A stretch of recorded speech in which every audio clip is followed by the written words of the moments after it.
to another edition of Target Score Winnipeg. I'm Joey Slattery. Taylor Allen still on the road out in Japan. We'll be back very soon. Hope you're enjoying the rest of your trip out there, Taylor. Big episode here for you today. A little bit later in the show, we will have Calgary Surge play-by-play announcer Mitch Peacock joining the show to break down the upcoming games, a home and home between the Sea Bears and Calgary, starting on Friday at home in Winnipeg and then carrying over to Calgary, which will be the home opener for the Surge after opening up with 3 games on the road. Could be a big swing in series here for the Western Conference standings, at least in the early part of this season. Just a reminder, too, if you're listening on audio, love to have you aboard. If you're on YouTube, good to see you. If you're listening to one or the other, if you're on the audio side, you might want to check out the YouTube portion of this podcast. At Target Score Podcast is our handle on YouTube, at Target Score Podcast. And of course, check us out on Instagram. That's how you keep updated with everything going on in the league. My reports are usually published there as well. Game day reports, weekly reports, all that fun stuff. At Target Score WPG is our Instagram handle. At Target Score WPG. My handle is at Joey Slattery TV. So make sure that you're following along, and on YouTube, have your notifications set so you know when a new episode drops. And if you're listening on Apple iTunes, Spotify, wherever you get your podcast, make sure to give it a like and a subscription, and tell your friends about it. Let's start off with first things first here as we move into the look back at the game that was. I want to acknowledge the opening ceremony for Chad Posthumous. Just a incredible job from the Sea Bears organization. So my hat's off to everybody out there, to all of you with the Sea Bears. It's a lot of work. This season alone, you take a look at championship weekend coming to Winnipeg on top of the regular season, home opener with more than 10,000 people in attendance. And the whole day was just so well done. It was a rainy day on Friday, didn't stop people from coming out. The Chad Posthumous ceremony started earlier in the day at the arena, where the mayor of Winnipeg, Scott Gillingham, made a special presentation with an honorary street name. So on Donald, between Portage and Hargrave, that stretch is now known as Chad Posthumous Way. It's an honorary street name in honor of Chad, and the sign is right up as you go into the main entrance of Canada Life Center. You will see the new commemorative sign up there that says Chad Posthumous Way. It was a wonderful ceremony, and the mayor had so many great things to say. The family had some great things to say, and to see the appreciation and emotion there was something. And I agree with what Mayor Gillingham said in his interview afterwards, talking about just how important, Chad was to the community as a whole, beyond basketball. Basketball was the avenue that he used, but, to use it in a way that was so positive and continues to be positive in the community in Winnipeg and beyond. Let's listen to a clip there from the post-interview or the post-ceremony scrum with the mayor, just what he had to say about Chad Posthumous. He's generous. Chad was a generous man, humble man, willing to do anything, give of his time and his energy, and he lived his life in such a way that he knew he had a responsibility to lift others up and to help others out, and that to me is just the Winnipeg and Manitoba spirit. We wanted to find a location that really represented Chad. So we have a street in the heart of our city, one of the key arteries within the city of Winnipeg, right next to Canada Life Center, where Chad thrilled crowds, made a lot of fans, and had an impact on a lot of people. His teammates, young fans, older fans like me, and so the location to put Chad Posthumous Way on Donald Street just seemed to be very fitting. And of course, before the ceremony, president of the Sea Bears, Jason Smith, was there as part of the presentation as well. And, shed some light on just what Chad Posthumous meant in terms of, forming the culture of the Sea Bears and the importance that his presence has had over the first 2 seasons and will have moving forward. Here's what he had to say. Yeah, I think it's incredibly fitting, as he was such an important part of our community, the basketball community locally, and the city's community, the Sea Bears. He meant a lot to a lot of different people, and he was took that responsibility seriously. And so, to be able to keep his memory alive and keep celebrating the person that he was and what he meant to the city, I think is an amazing tribute. And we're very thankful to the city of Winnipeg and to Mayor Scott Gillingham for helping us continue to remember Chad for the amazing person that he was. And from there, it was just got more emotional as 10,000 people, more than 10,000 people were in attendance to watch the retiring of his number 33 put up to the rafters. It will be there, for every Sea Bears game above the South Pole, which I thought was, a very touching moment. South Pole being, kind of the entertainment part of the Sea Bears games, where the stage is set up for, Maestro Fresh West was there doing the pregame and halftime show. And, for all the stories we hear about Chad posthumous and just how much fun he had, I loved having fun, life of the party. And I thought it was just so fitting to have it there. And it was an emotional opening ceremony, tough to get through, I think, for a lot of people, myself included, doing play-by-play on that one. When we came back from the ceremony, it was just a great job from everybody involved. So hats off to the Sea Bears organization and everybody that had a piece in that ceremony to properly honor Chad. And I think it was incredibly well done. And that kind of set the tone for the rest of the game, right? 10,000 people excited to see this new team. And it looked like it was going well for a long period of time. First thing I noticed was the defense. Looking at this team defensively seemed very sound to start. There was a lot more communication, got some points on transition. And things were rolling. It was a 24-point lead at one point that the Sea Bears had, and I think that was in the third quarter, possibly even the fourth. But I'm sitting here thinking, okay, this is, and we mentioned it in the broadcast too, we're sitting there thinking, okay, this is a time where last year all of these target score times were close. A lot of times it was the Sea Bears coming back in these games, right? And 24-point lead, you start thinking, okay, they're doing really well. They're handling an Edmonton team who had already played a game, handling them okay. They had maybe it was you're thinking the fact that they had tape on Edmonton and Edmonton's coming into this new, but the problem is once we got closer to target time, you kind of started feeling it slip away. I mean, at one point when they pulled into 15 points, they pulled that lead into down to 15 points. It kind of felt sound, right? It's like quietly they came in and they've cut it down a little bit. But even at target time, so they let him as much as 24 at target time. There was less than 3 minutes to play when that clock went off for target time, and the Sea Bears led by 16 points.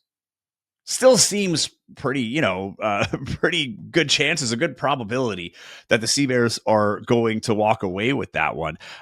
Target time started to get a little bit sloppy, but even as it went on, and it felt like it was an incredibly long target time, the Sea Bears led by 12 points with just 2 to go from the target.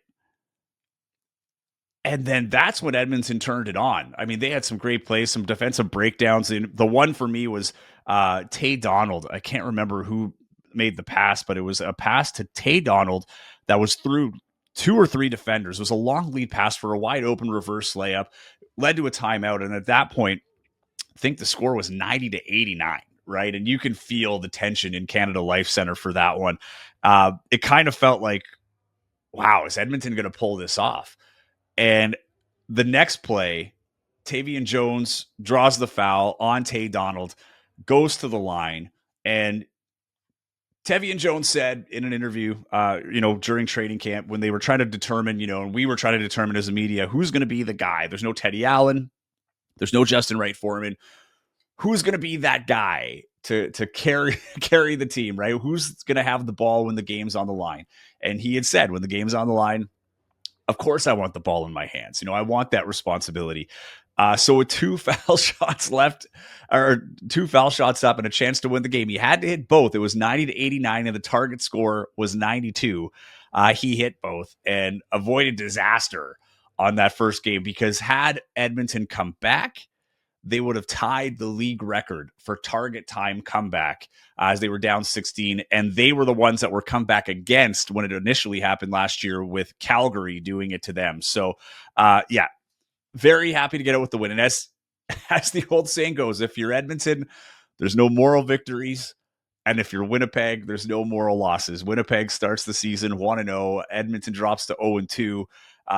Taking a look at some key players, though, one of the things that really stuck out to me was, Edmonton is a pretty big team, and it was a very tight contention or very tight contest in the paint for rebounds. Winnipeg out rebounded them 54-51, and more impressive to me is they out rebounded them 15-12 on the offensive boards. Kyler Filowich came in off the bench. He only played 18 and a half minutes, less than 20 minutes. Before the season got started, Mike Taylor said there's no expectations on this guy. What they want to do is let him find his own as he goes out there, right? Anything they get from these guys are a bonus when they're looking at rookies particularly. Well, Kyler Filowich comes up off the bench, 6 points, couple of assists. He said that his passing game was a little bit underrated. 13 rebounds, including 6 offensive rebounds. He led all rebounders with 13 rebounds in that game. Heck of a statement in his first game. And he wondered how he was going to transfer over from that college game over to, now playing at the CBL, his first pro season, his first pro game at home. I'm sure the adrenaline was pumping. The nerves certainly did not seem to be a factor. He was 2 for 4 from the free throw line. And, this is something that he struggled with. And I think he was at like 30% at one point, in his college career. So got to the line a couple times, hit 2 of the 4 shots. So that's something that'll continue to be a work in progress. And of course, everybody, I also heard some people might have not seen the granny shot. So some people were, and I got in trouble from Dave Crook, our color commentary. He doesn't like calling it the granny shot. I can't help it. On the schoolyard, we call it the granny shot. But the underhand free throw caught a few people off guard, and you could kind of hear the, ooh, what was that? It was kind of cool to see and to hear. But yeah, so everybody got to finally see that thing that made him viral. He has been working with Rick Barry, as I mentioned in former podcasts, to work on that delivery to help improve his free throw percentage. Jalen Williams had a great game as well. Jalen Williams scored the first field goal of the game for Winnipeg, and he finished with a double-double. He had 20 points, 10 rebounds, and 4 blocks. I talked about in the prior podcast, that was an element of his game I was excited to see, was the blocks and what I've seen from the highlights. And we had a number of them, 4 total in this game. So defensively, just, incredible. He was 8 for 21 from the field. So, between him and Tevian Jones taking a brunt of the shots, as we kind of expected. These guys played with the Grand Rapids Gold in the NBA G League. They've got some chemistry together, and they kind of stepped up as we expected. They were the 2 guys that really saw the most ball time in terms of scoring and just having the ball go through them on offense. And then Tevian Jones, right? As advertised, he was intense. He wanted to compete. He was there right till the end. He was barking at Nick Hornsby at the end of the game. Finished with 25 points, 6 rebounds, a couple of assists, a couple of steals, 7 for 21 from the field, 8 for 8 from the free throw line. So while the field goal percentage might have been a little bit low, he really answered when it came to free throws, including those 2 very big ones to remain perfect in that game. 100% on the season, 8 for 8, no small task. He was a workhorse. Almost 35 minutes. 34 minutes and 40 seconds of playing time for Tevian Jones. Clearly the guy that they're going to work through and where the ball is going to be going through on offense. And they'll be looking for his shots. Terry Roberts as well. Terry Roberts was fouled out towards target time. He played a total of just less than 21 minutes, 8 assists, right? Definitely your stereotypical point guard in the sense that he's a playmaker first, something we have not seen with the Sea Bears when it comes to that, at least as a starting point guard. So yeah, as advertised there, he had 3 turnovers, but 8 assists, 7 points total. He was fouled out at target time. Where Joffrey James came in. He had a pretty good game too. 22 minutes, 37 seconds. Again, this is a guy, a development player, came from the University of Victoria, fresh off a national championship. Played 22 minutes and 37 seconds. He had 3 steals in the game. Had to step up and did. Solomon Young, 9 points, 8 rebounds. He was starting. He played 23 and a half minutes that game. And Emmanuel Acott, just kind of picking up where he left off last year. 17 points, 6 rebounds, 2 assists, played 25 minutes. He's a guy that is bringing over that continuity from last year. It seems like, getting that extra time, this year with training camp and recovering from his injury. His ankle does not seem to be a problem anymore. He looked great in that first game, though the team at target time definitely looked like it could have used, they're working with Nick Elam, and I think Dr. Nick Elam has some work cut out for him here. As we've mentioned before, when it comes to target time, it's not easy at target time. A lot of times it feels like the pressure might be taken up, like it falls on the leading team a lot of times. And, good thing for the Seabears for having the lead that they did. And it talks about, just a reminder, for people that are new to the league, new to CEBL, new to the Seabears, the clock is turned off. It's a lot like baseball or volleyball where you just got to get to the point, right? After the 4-minute mark, the clock is turned off. We're in target score time, and they basically add 9 points to the leading score, and that is your target score. So in this game, it was 92. But, for teams that are down, the competitiveness has to stay up, because the closer you bring that score, the closer you cut down that lead, or the closer you get to the leading team, the easier it is for you in target time, or the less work it is for you in target time to come back and manufacture that win. And it puts pressure on the team that's leading sometimes, because they just got to reach that 9. It's so attainable. It's right there, right? And we saw the Seabears, they were within 2 points. They just needed that one layup essentially to win that game. And Edmonton, came all the way back. And then you wonder if Edmonton was down 10, down 8, down 6, this could have been a totally different ball game. So, just a reminder of how important it is to play up until target time, and then how difficult it can be at times to close out a game in target time. So that'll surely be an area of concern and focus heading into this weekend. Some big games this weekend for the Seabears. They continue with this quick 2-game homestand to start the season, playing the Calgary Surge, and then they'll go to Calgary to play the Surge as part of a home and home. The Surge are 1-1. This will be game 3 for the Surge coming into Winnipeg, and their third road game. So they beat Edmonton in a very close game. It was a 2-point win against Edmonton, and then they lost a 2-point game to Niagara in Niagara. So now they're making their way back west with a stop in Winnipeg. And, a big game for them too. The one thing I've noticed from Calgary watching their 2 games, a competitive bunch, right? Jameer Nelson Jr. Was the guy that really caught my eye in the first game. Looks like he's, got potential to be a star in this league and beyond. But then he was relatively silent against Niagara, right? And to be fair, so was Ahmed Hill after having a great, opening game there as well for Niagara. But it's going to be interesting, because it looks like they have a few options in Calgary to go to for scoring capabilities. They're a little bit smaller. They're a fast team.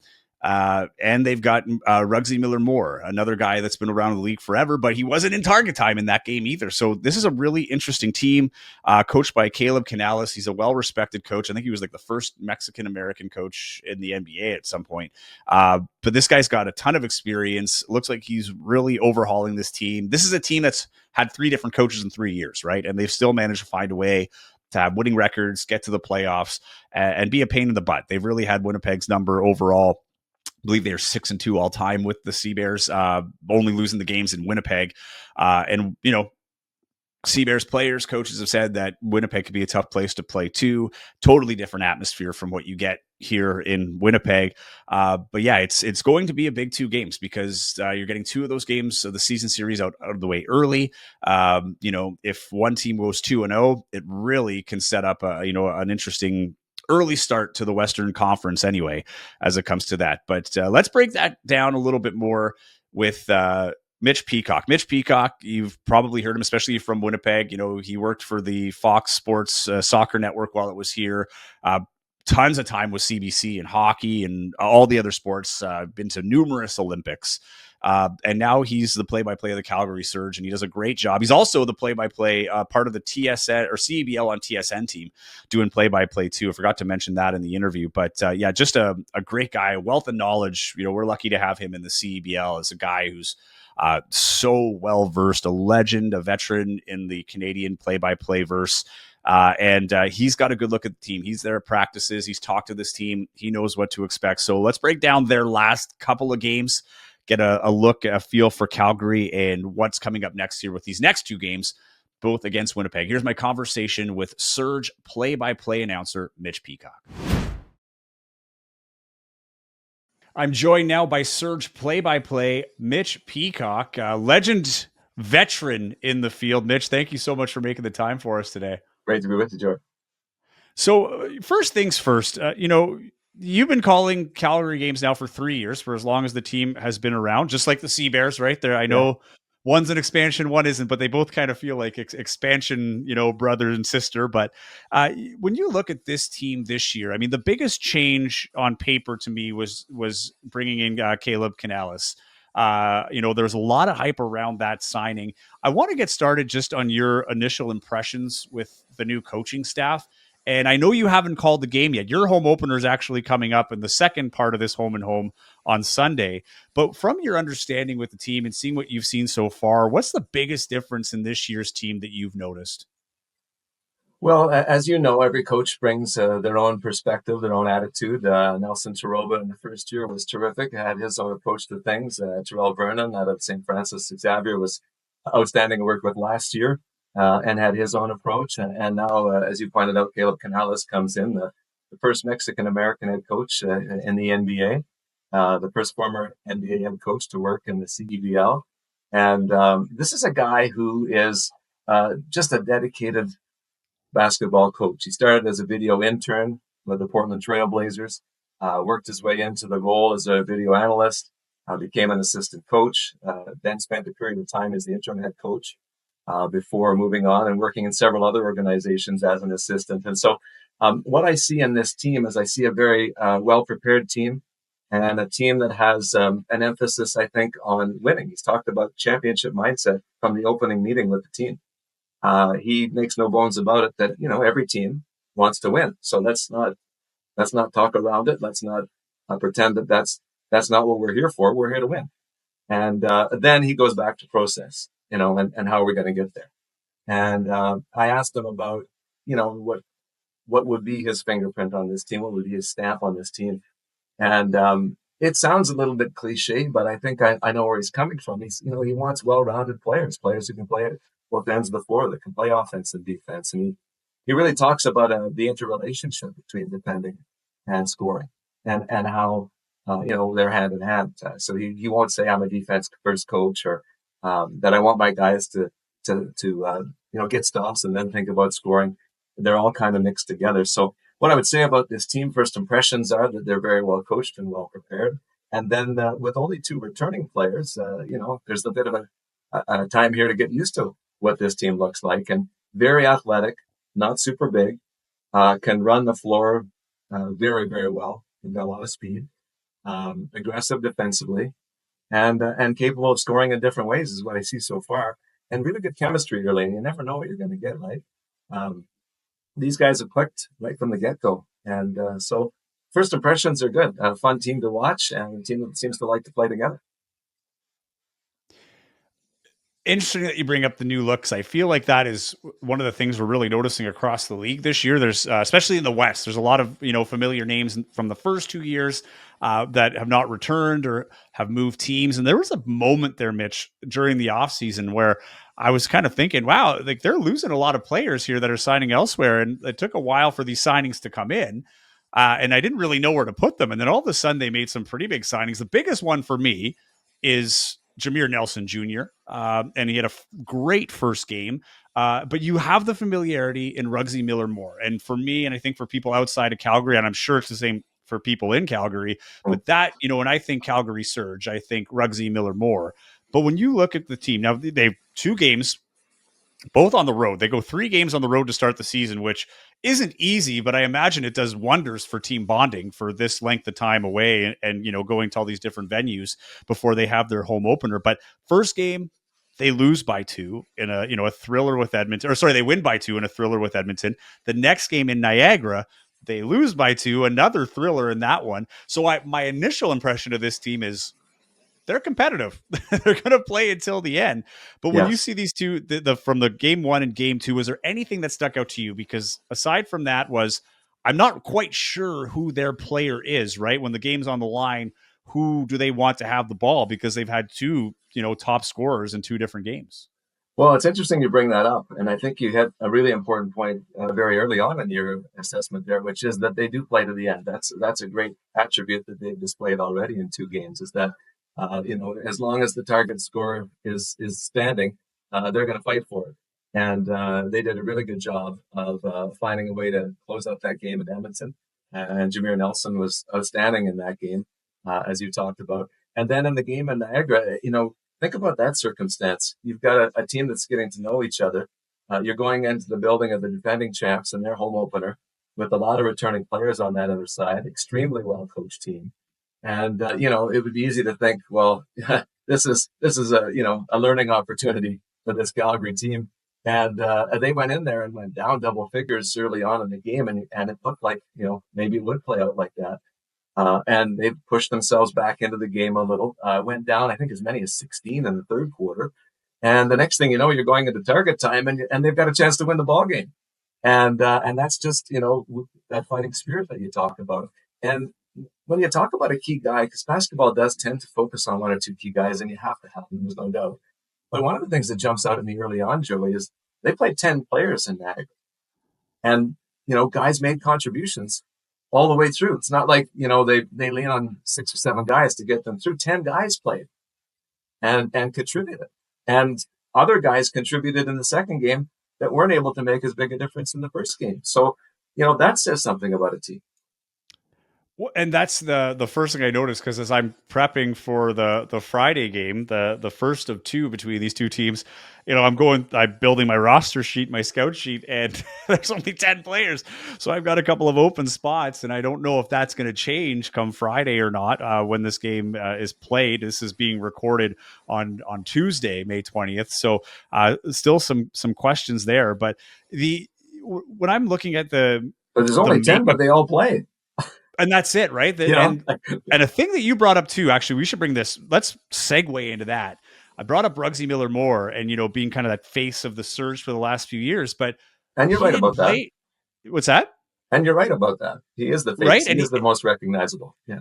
And he doesn't play in target time, which to a lot of people, myself included, is a bit of a shock, to think that here's a guy that's been the go-to guy, really made his name in the CEBL. And, at this point in his career, at this stage, you think he's the guy they build around. He's in the prime. And then you see a situation like this. So I guess my question to you is what's the message being delivered by Coach Canales when you see something like this happen at crunch time? I think what he's saying, without being over the top about it, because he doesn't seem to be, a yeller or, a guy who's trying to put people in their place. But what I think he's saying is if you're playing well, you're going to play. We've got some designs on who our key guys are. We believe in everybody on the team. But look, if it's your night, let's ride it, and that's what he was able to do in that situation. You take a look at, for example, Olumide Adebayo, 25 points in that second game. This is a guy playing his second game as a pro, and, he's riding the hot hand. He's a pure shooter, and he was feeling it, and he was going to get an opportunity to get those minutes. So I think the message is less about Ruggsy and more just about the attitude of the coach and some of the depth that he's seen early on from his group. Yeah, not necessarily a bad thing, right? Like that's the other thing too. Yeah. It's and I don't mean to allude that it is. It's just it is shocking, right? And to be fair, that narrative could creep in when when you don't have the context to it. But that was the one thing that really sticks out to me is here's a guy that, because I'm thinking as a new coach, you come in, oftentimes you're trying to find the continuity. Right. You're trying to bring something year to year. And let's be honest. I mean, Calgary has been pretty successful since making the move to Calgary. So I look at that and it's a little bit surprising. But now as we flip over to the games ahead, this is a pretty back-to-back. So these teams are going to get to know each other really well by the end of the weekend. But they start with the game on Friday here in Winnipeg. And then the series shifts over to Calgary on Sunday. And you'll have the call there on TSN Plus and CEVL Plus. But you look at this record. Calgary's really not had much issues with Winnipeg outside of Winnipeg. If I count correct, I think it's 6-2 season or all-time record between Calgary and Winnipeg. And I think both those losses came in Winnipeg. But you look at this new team, Winnipeg looks totally different. They'll have a couple of games on, or at least one game on Winnipeg when they visit here. Winnipeg, kind of different from years past, right? They're a little bit bigger this year, and they kind of went towards, we're going to address the issues we had playing some of the big teams in the West, Yes. where Calgary seems, as you say, athletic, smaller, faster. What is the key here? Because now they're on their third road game. Feel like that's got to have some comfort there. And I always get the sense, and when I say get the sense, I'm told by players and coaches, right? When they play in Winnipeg, it's kind of circled on the calendar just because of the the atmosphere that comes with playing a Canada Life Center and that. Yeah. So teams usually tend to bring their best games here. But when you look where Calgary is now, they're 1-1, a couple of close games. What is key in that to that opening of the series? There's 2 games, but you have to finish off this road trip. When you take a look at the makeup of these teams, what's key for Calgary coming into this one? I think what's key for Calgary coming into the game is a couple of things, Joey. One is, and you talked about it, the environment, the atmosphere. I had a chance to talk with Caleb Canellas at practice today about just that. And he says, look, it's all about opportunity. This is a real opportunity for these guys. It's a privilege to play in a building like that, with a crowd that size, the energy that they bring. This is a special thing. This is one of the nice situations that you get to go through as a professional. So think about that going in there. Use that to your advantage. Take that energy. Don't look at it as a threat or anything to be intimidated by, but look at it as an opportunity. Isn't this great? Look at this place. This is phenomenal. Let's go for it. This is a chance to show what we can do. And I think the other thing about it is keep building, because they like their attitude, they like their effort, they like their energy, but they know that it's, going into the games 3 and 4 of the season. And so they know that they like what they see early on, but they know they've got lots of work to do. And so they're excited to just take the corrections, much like you hear football coaches say all the time. Can they take the corrections from the last game and make the adjustments going into the next one? And so I think those are, in broad terms, those are the focuses, is recognize the opportunity of playing in a building like this. And then the second thing is make the steps forward that you can make based on what you learned the last time around. And then it'll be just interesting to see the individual players and their performances.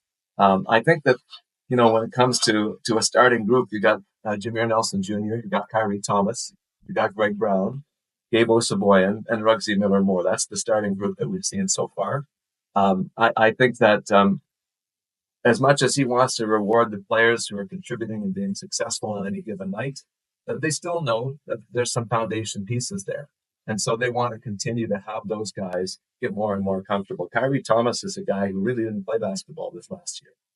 He went to Germany, had a bit of an injury issue, and wasn't able to play this season. So Kyrie Thomas, who's a former NBA player, former second-round pick, is a guy who's really just coming back into it. He's getting his game fitness. He's getting his shooting touch back. He's an older player, a mature guy. They really see a lot of leadership ability in him. So again, they're going to, when you talk about what to look for and what they're aiming to do coming into this game, would be continuing to get certain pieces to the level that they need to be at. And you talk about it's funny because, yes, it's only game 3 and 4 going into this weekend. 24-game season. Yes, it's been extended by 4 games, but still very, very quick, right? And I always tell people when they ask about, the CEBL and kind of the flavor that it has, I always say it kind of feels a little bit like football, that the season is so limited that every game seems to really matter. Now, you're coming into a tough atmosphere if you're the Surge into Winnipeg. You've got some guys that have been through it before, so I'm sure they're talking about it and what to expect. On the flip side, Winnipeg has not done great in Calgary, and that's another place where they've struggled with, and they've said it's been, for whatever reason, just a hard place for them to play. And then you throw in the added value for the Surge of home opener. Excitement's going to be there for sure. So as we move ahead, and not to jump too far ahead, but as you look forward to that game, is there any worry at that point that there's that they might be doing too much in the home opener? Or do you think when you get into that phase with the team that they have, that this is going to be a team that's just going to be able to kind of meddle through the noise a little bit and, just kind of play their own game, and it being the 4th game of the year as opposed to the home opener? Yeah, no, it's a very good question. And you don't ever really know until they tip and get after it. But I think that there is a benefit to having had those 3 games on the road in tough environments. I think that they will have some confidence and some sense of themselves coming into it. I think the other thing that might help on Sunday afternoon is the fact that it's the second game of a back-to-back against that same team. So, there's a bit of almost like a mini playoff series mindset to it, right? It's tough to beat a good team twice. It's hard to win in Winnipeg. So I don't think there's any risk of them, coming home and lightening up or letting their guard down or feeling like the hard part is done. I think that they have too much respect for any team coached by Mike Taylor.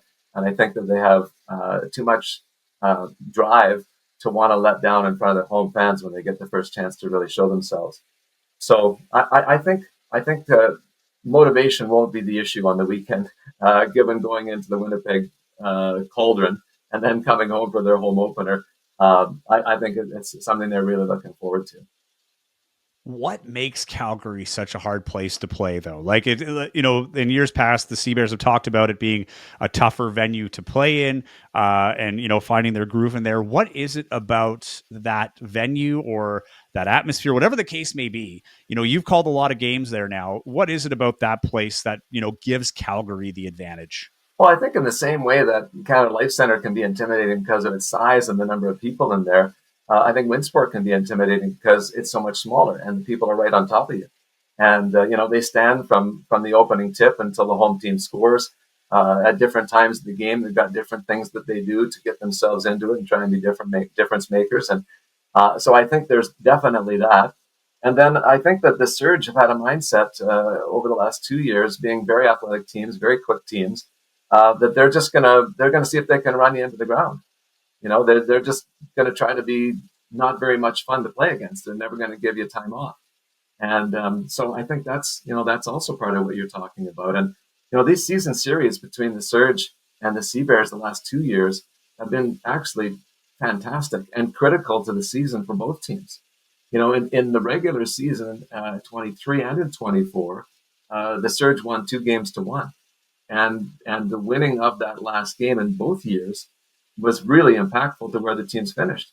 It ended up that the two teams tied for first in 24, and that was the tiebreaker, right? Or 23, excuse me. And in 2024, the Surge with a late season win over the Sea Bears were able to separate themselves and get that home game in the wild card. So, these teams are, one of the things I think is that you're talking about how difficult it is to play against Calgary. But Calgary and Winnipeg have been in situations these last 2 years, where the heart was pumping and both teams were throwing blows, and it could have gone either way. And I'm sure Mike Taylor's told you that. Like these games, sure Calgary won them, but there was not an easy game in there. Totally. Well, and Winnipeg has struggled on the road. I mean, for people listening to this podcast, we kind of beat that for all it's worth. They had one win on the road last year, 1-9. So road play has not been good for the Sea Bears, particularly last year. So I see it, and I look at it this way, Mitch. The Sea Bears, I think, I said this from the first episode we had, is to me the game circled is that game in Calgary, the first road game, to see what the Sea Bears are capable of on the road, because it's a chance to make a statement. If you're Winnipeg, you're going on the road to a team's home opener, which, is kind of a gift that late in the season, so to speak, in terms of, a challenge where you're going to have the atmosphere and the excitement and all that other stuff. So to me, I think, not to say there's more pressure on Winnipeg, but I do think there's more on the line to prove from Winnipeg on a one-game basis, not looking at the whole season, but to set a tone, right? They talked about, on that first game of the year against Edmonton last Friday, and one of the things that, Tevian Jones says, the first game is important because that's where we set the tone for the whole season. This team has the added part of not only we have to set a tone for the season, we really have to set a tone on the road against a team that has had our number. Like putting it lightly, Calgary's been good. And to further that along, Winnipeg hosts championship weekend this year, so they're going to be in the conference finals. This is a team that has lost in the play-in every year. They hosted against Edmonton in the first year, and then they lost to Calgary, or the Surge rather, in Calgary last year. So here's the team that has not had playoff success. So I think there is a lot on the line against a team that's really becoming a rival, even though it's been a bit one-sided in favor of the Surge. I don't know if they'd feel the same way.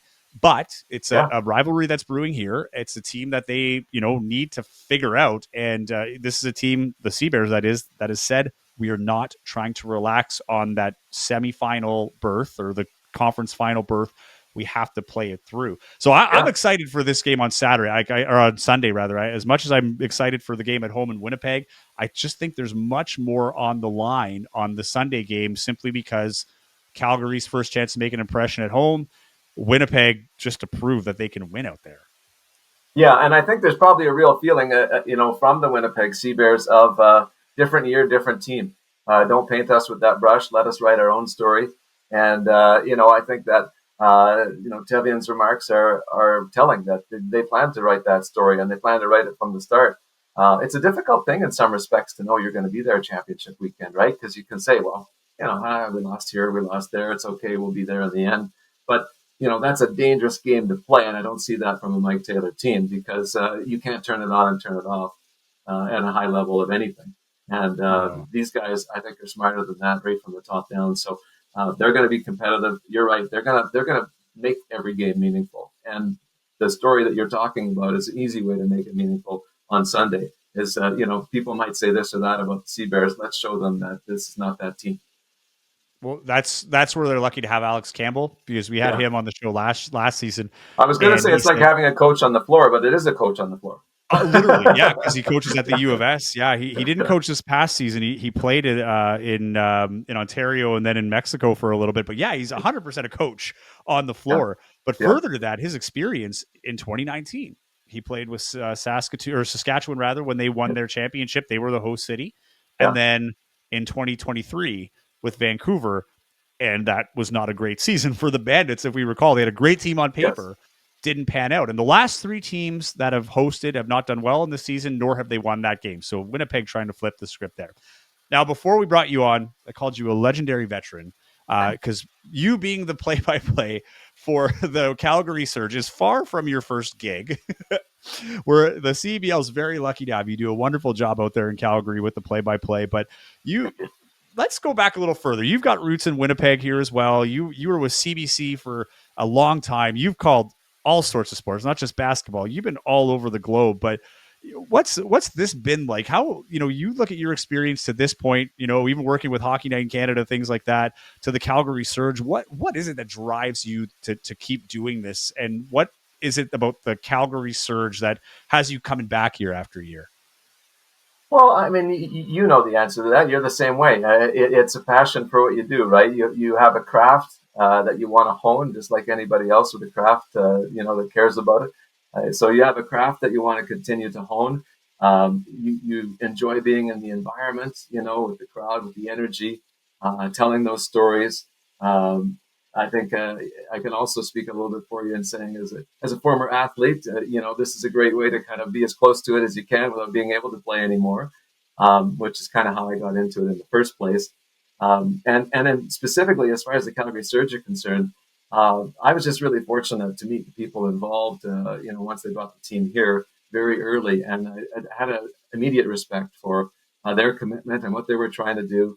And the energy around the sport here, and so I just thought, why don't I give this a try if they'll let me, give it a try and see what happens. And I was just taken by it right from the very start. And I think it comes down to, as in many cases, it comes down to the leadership, in the ownership and the office, and then the coaches and the players, the people that you see day to day and that you spend time with. And I think there's something special about every sport, and I really enjoyed what's special about basketball.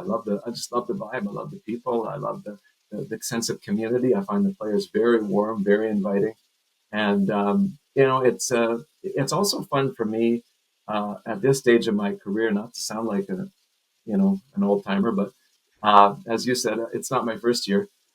So one of the things I really like about it is feeling like a bit like a beginner. I like that it's relatively new for me, and that I'm still, really learning a lot each day, and it's not some, rehashing some old thing that I've done a million times before. So there's a lot of reasons why I like it, and I'm grateful, just to have the opportunity to do it. You look at the, because when I first met you, I don't know if you remember this, but I just moved to Winnipeg. And you were one of the first person I reached out to because you were working with the Winnipeg Ice, which is that we could do a whole other podcast on that. The anomaly of maybe the greatest ever stop for a junior hockey team. That team was a lot of fun to watch. But then you move Yeah. out to Calgary, and even this winter, you had some really cool opportunities. And as someone who's kind of getting his bearings back into play-by-play, I'm sitting there thinking, like, how cool is it to have these opportunities with technology, everything else that allows us to stay connected. But what was it like this winter, because you got to call some basketball, Bundesliga basketball, so calling English basketball overseas on top of the international hockey you do. But let's stick with the basketball part of it, because you said this is kind of the basketball realm's a little newer and it's a lot more fun. Then you find yourself doing this in the winter. What was that experience like? Because I imagine too it's got to be a little bit different in terms of you're calling for a country whose primary language is not English, and I imagine some of the names even would be kind of hard to get used to when it comes to local players, things like that. Yeah, Joey, it's interesting. And again, you would know about this too, that the field is ever changing, and the opportunities change with it. And I think that, what I found in just trying to keep this train going is that if you don't change, you get kind of left at the station. So I've just tried to continue to build a network over the years and try to understand the changes in the field. And I got an opportunity going back to the start of I guess it'd be 23-24 season to do the world feed, English world feed of the German basketball Bundesliga. And it's a very good league, one of the better leagues in Europe. I've got a couple of teams in the Euro League in Bayern Munich and Alba Berlin. And I think what you do is you try to just start by working from what you know. And so I know how to build a roster sheet. I know how to research for games. I know how to build a network to learn more about things. So you start that way. And, luckily in my past working at CBC, I've done a number of events. In the old days, in television, we would call it off tube, when you weren't actually in the venue, but you sat in a little booth and you looked at a TV screen. So it wasn't foreign to me to not be there. And I've been, in the last 3 or 4 years doing a lot of the new version of off tube from a little studio in my house. And so that's what I'm doing. I got this opportunity and I was able to set things up in my home and, work from there. And I've been really fortunate, whether it's the German Basketball Bundesliga or the Turkish BSL or Swedish Hockey League or Champions Hockey League, or World Cup Snowboard, working with some really high quality production teams, that bring you great pictures and great sound and help you to feel like you're there the best way you can feel like you're there when you're not. And, away you go. You just try to, it's like anything else. Once the ball goes up or the puck is dropped, you're just into it like you are any other time. And you want people to enjoy the experience right along with you. Oh, that's so cool. Okay, so just a couple more questions here, but I'll ask you this. It's a two-parter. What is your favorite game or event that you've called so far? And what is maybe one on the list that you would like on the career bucket list, so to speak, that you'd like to check off before you're ready to hang it up? Wow. This is kind of corny, but I just feel so grateful that I get to do it at all. And then whenever I get to do it, I appreciate it. But this might seem against the subjects that we've been talking about, but in 2007, I believe it was, I called a Major League Soccer game on CBC cross country with Craig Forrest as my color guy. And it was sort of my first, I was working full-time in Winnipeg on the Fox Soccer Report, which was a global property. And it was basically what brought me to Winnipeg. Very grateful, by the way, to the Aspers for all they did to provide opportunities in those days for people like me. And so I did this game. Nigel Reid was the play-by-play announcer, but had booked a vacation long before that season had started. It was the first year of Toronto FC. And I had, through an audition, been chosen to be a sideline reporter and occasional studio host. But they said, Nigel's going to be away and you have some play-by-play background. Can you call this game? And it just happened to be my sort of first national network event with a terrific, Craig Forrest is one of the nicest guys. And it happened to fall on Father's Day. And so it's just always stood out to me as it's unique and a first of sorts, and the family tie-in, and just I think some of the frenzy around Toronto FC that first year, and to sit up in that booth at BMO and just look around the stadium and see all those people and just sort of feel like how lucky can a guy get? So Yeah. so that was that. But like I said, that to pick something over something else is pretty tough because they're all, it's pretty cool. It's a pretty cool gig. All special in their own way. Is there anything that Yeah, you'd like to do that you haven't done yet? that's a tough one. I think like the Olympic sports, right? Like there's so many random sports that like part of me is like, you know what? I'd love to just do like call fencing or something, Yeah. just something that's super off that I have to learn the entire sport. And at the global stage, like Olympics to That's me, anything would be the pinnacle, but Yeah. Well, that's true for me. I've been fortunate to experience that. Like I've done 5 Olympics, and the first Olympics I did was in Sochi in 2014, and I called all of the freestyle skiing events, and I'd never called any of them before that. So, that was exactly what you're talking about. In how stressful was 2016, that? pardon?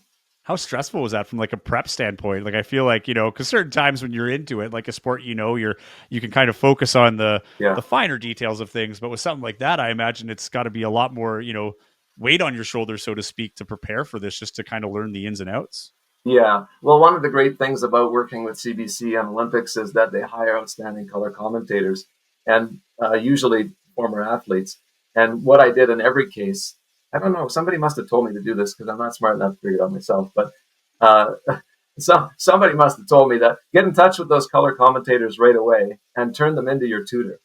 And that's basically what I did. So, 3, 4 months before an Olympics, I met regularly with those color commentators to understand the sport, to understand who the stars were, understand the Canadian athletes, and to really get a feel for it. And then also to get a real sense of kind of the division of labor, like know your lane.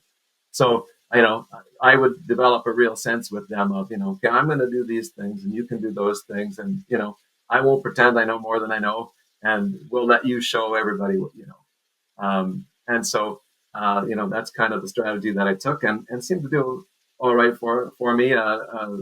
Rio, I did rugby sevens, women's rugby sevens, which was a new thing for me. Field hockey, I did as well. Uh, Oh, that'd be tough. and then I was lucky to go Pyeongchang, and the following Winter Olympics were both short track speed skating and then diving as well. Diving for one summer games. So yeah, it's been really just a neat trip. Oh, that's awesome. Yeah, like that's what I mean, right? And I totally get where you're coming from too. And actually, Chuck Swirsky was one of those people too.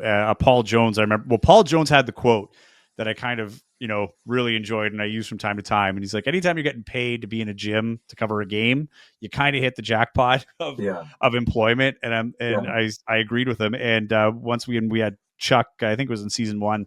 That was one of the things he said. Whether it's a high school basketball or the Chicago Bulls or the CBL, whatever. He's like, I put my all into it, and I kind of agree with it. When you're into these things, that's the fun of it, right? I mean, yeah, obviously it's, and I'm very fortunate to, have worked on the sidelines and now play by play with, the Sea Bears and, having that atmosphere, but it's the same thing. And we do, Christian O'Mell, who's the play by play, he was on TSN Plus and CBL Plus for the first 2 years. Now he's pretty much full-time radio as CJOB as their games as well. yeah. But yeah, like him and I will do the games at the Westman, right? And it's like he comes in same prep that you'll see, Oh for yeah. Winnipeg, There's only one and way to it's do it, right? Yeah, totally. So yeah, for any young broadcasts out there, I know there's a few that listen to the show that have aspirations to be in sports media, and if it's play by play, take every game serious, whether it's minor league, pee wee hockey, or yeah, your chance of a lifetime in the NBA or NHL. Do your prep work because it becomes part of the habit, and it's a ton of fun. There's no yeah. better way to make a living. It just shows respect for whatever it is that you're covering, and it Mhm. shows respect for the people who picked you to take on the opportunity. And it's like an athlete too. Like why waste a rep? Totally. That's a You know? good way of putting it. Wasting the rep, and also I like the respect part because for me, one of those things is it's somebody's moment. right? Yeah, Like at some point, someone's going to have, you just never know in a game, they might have the game of their life, the play of their life. And that might be the little memento that they keep in their career. The one, you know what I 100%. mean? And if you're there prepared for it, it just makes it that much easier. That's an One honor. of, Yeah. one of the things actually, as we're talking about athletes and special moments, prior to the game against Edmonton, the Sea Bears did a great job at honoring Chad Posthumus, Did they ever? retiring his number. Yes. That Very was emotional that was start. an incredibly difficult circumstance to try and handle, and boy, I don't know if they could have handled it any better. It was really moving. Hats off to Totally. them. Yeah. Yeah. Hats off to the organization. I know how hard they worked. And, as I say, that on top of all the extra stuff happening this year, they did not put it aside, to put it this way. It was not a side thought. They really have done a great job, even leading up to the season. But part of this show, Mitch, what we're doing is, we're asking people on the show, they have any memories of Chad. You've called a few games, out in Calgary. I don't know if there's anything for you that sticks out with Chad Posthumus in the time that you would have seen him come through Calgary and play the Surge that stuck out to you, or even just maybe what you've heard of the man and the legacy he kind of carries in the CEBL. I'm probably going to just repeat things that other people have said, but what I would say is that two things jump out at me, when I think of Chad. One is the smile and the warmth and just just a guy who had a joy about him. And then at the same time, a fierce competitor, like a big body who wanted to win as much as anybody wanted to win.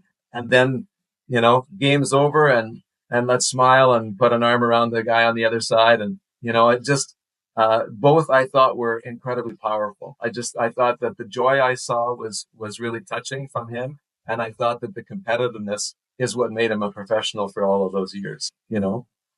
So that's what I think of. I think, and as odd as it may sound, I think of facial expressions. I see the face. You just see that guy. And that's why everybody misses him so much. I think, because a lot of times you hear people say, it's not what you say, it's how you make them feel. And, you know, he made people feel when he was around. Yeah. He made a lot of people feel important, felt seen. He was a big guy and he had time for everybody. I imagine it was tough. I mean, we even talked to, he was our first ever guest on the show, asked him those things about being like, 7 feet tall and all these things. And he's like, yeah, every now and then I got a duck for a door and, people are looking or whatever, but he really matched, his personality matched his size, which, I always liked. And he was the first signing in Winnipeg. He really set the tone for, even a lot of media members who, might not be familiar with basketball, and he made everybody feel comfortable. He was not afraid to share his story. He was always out in the community too. That was the other thing, like the community work, but you nailed it. He's like the textbook example of compartmentalization. Yes. Fierce competitor on the court, and you could see it in his eyes. Like just, he wanted to win. There was no messing around. But as soon as the game was over, and I'll never forget, because the last interview we ever had with him was the post game after they lost. It wasn't post game, sorry. It would have been the season ending availability after they lost to Calgary. And he was still smiling, right? As in, yep, like we'll be back next year. We're hosting championship weekend, but there's more to life than basketball. Yes, we lost the basketball game. We would have liked to have won the basketball game, but it wasn't the end all be all. And I that was something that stuck out to me even before everything all happened. And unfortunately, I've gone far too soon, but his legacy will last. Mitch, thanks for sharing that story. Really appreciate you doing that. My pleasure. Such a sad one to have to talk about. If is there anything else you want to add before I let you go? We had a good conversation here, but I want to make sure that you get your final words in. My final words would be thank you. This is great that you're doing this, and you're doing a great job of it, and it's really important what you're doing. And so thank you for letting me be a little part of it, and thank you for what you're doing to help the game of basketball and to promote this league, which is, such an entertaining product at an important time for basketball in Canada. I agree with you. It's growing like crazy, and I think this league has nowhere but up to go. And thank you for taking the bait. I was fishing for a compliment, so just kidding. Thank you so much. That's so nice of you to say. You, Jermaine, and Cammie do such a great job out in Calgary. Top-notch production crew out there as well. Love watching your games and hearing your calls. You're one of the best to do it, and I really appreciate making the time to come on the show here. And we'll certainly have you on again, especially once the Surge and Sea Bears match up. You know where to find me, and I'm always there for Winnipeg. Winnipeg was there for us for a long time. Another great interview there with Mitch Peacock, play-by-play of the Calgary Surge on CEBL Plus and TSN Plus, and play-by-play announcer on the CEBL on TSN team. So you'll be hearing him a lot, especially on Sunday. You'll be hearing him a lot when you tune into the game on TSN Plus this weekend. And yeah, some great words about Chad, right? He said it might be repetitive, but that is the point. Chad has been it had such an impact on people, and that's the reason why he stands out, because he is very much all those characteristics are things that everybody felt, and I thought Mitch put that perfectly as someone who's got to call many of his games and chat with him as the visiting team. And yes, Chad was great with the visiting teams, the home teams. I'm sure there were times he didn't want to talk to us, and he always gave the time and never gave a second where we felt like, he didn't want to be there or we were wasting his time. But yeah, again, we'll try to continue paying homage to Chad throughout this season and getting those stories of Chad and what he meant to the people that knew him, and what he meant to the league. So thank you, Mitch Peacock, for that. And yeah, he brought up some great points. I mean, you look at that 10 people on the roster, right? And all of them play. That's a short bench. That's tough. And you look at 2 close games, and that's what I was talking about earlier in this show or in this episode, is they are competitive, like 2-point games back to back. One's a win, one's a loss. Like, you're right there. This is a team that is, seems very competitive, in for the fight. It'll be a good test for the Sea Bears. As mentioned, Jameer Nelson Jr. started the season against Edmonton with a 22-point performance, put the game away. Had that Battle of Alberta. Then he follows up with just 5 points, 4 assists. Very modest outing for a guy that started off with so much potential, and he had nearly 30 minutes of playing time. So he's definitely a huge factor on that team. But Greg Brown-Lee only played 25 minutes, and he had 23 points and 6 rebounds. And then Olamide Adeloden had 25 points and 5 rebounds in just 20 minutes. So they've got some options. Those 3 guys have had, more than 20 points in the 2 games. The scoring has been spread between them. So here's a team that, is going to have its options. So it's not just as easy as, hey, we're going to settle in on Jameer Nelson Jr., or Adeloden, and say, like, this is a game and we could just shut this down and everything will work out, right? I mean, even going back to the first game, Jameer Nelson, 22 points, as I said. They had Sean Miller-Moore, Rugsy Miller-Moore, rather, had 14 points in that one, where he didn't even play in target time in the second game, right? Greg Brown-Lee had 14 points. So, yeah, they've got options. This is a team that's well-balanced. And as I mentioned in that interview with Mitch Peacock, there was a time where I wasn't sure where this team was going. I thought the Surge would probably be at the lower end of the Western Conference, looking at the preseason predictions before they really signed anybody, because they were losing players. They had players that I thought that were key components to this team, and they were moving on, right? And then they found some great players, a couple of local guys there too. So this is a team that it could be a problem in the West. And it looks like here early on, they are going to be a pain for many teams. This is a team that's not going to go away.